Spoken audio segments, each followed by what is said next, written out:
I've been excited to try this for a while. Spaghetti Pomodoro is often considered one of the earliest Italian pasta dishes built around a tomato sauce, with the recipes dating back to the 1800s. What surprised me was just how simple it is. In fact, this might be one of my shortest videos yet.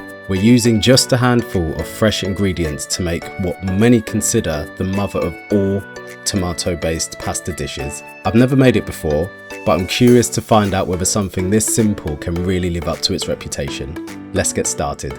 I'm going to prepare some of this store-bought pasta and cook it off camera. One day I'd love to try making fresh pasta from scratch, but today we're keeping things simple. We also need some of this garlic and plenty of cherry tomatoes, which are going to be doing most of the heavy lifting in this recipe. Next, I dice about half a white onion using this technique I've been trying to improve on. And finally, some fresh basil. For a little extra Italian flair, I'm also going to be adding some mozzarella. I shred it into clumps and put to the side for now. The first step is cooking the garlic. The recipe says to give it only about 30 seconds before moving on, otherwise it can burn and become bitter. Apparently if it does start to catch, a small splash of water helps to cool things down. Next go in the onions and the tomatoes. These cook gently over a medium heat until the tomatoes begin to soften and release their juices. At first it doesn't look like much, but after a few minutes everything starts coming together into a proper sauce. Once that's happening, I add the herbs and the seasoning, then finally the fresh basil.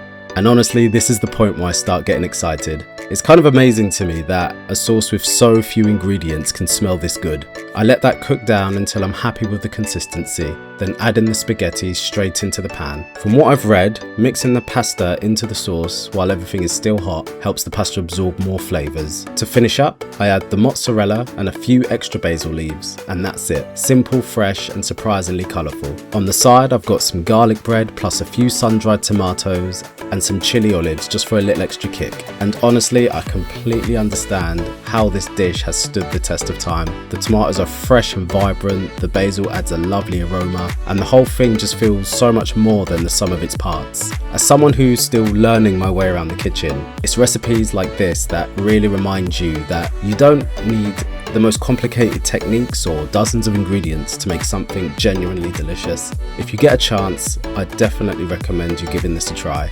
Thank you so much for watching.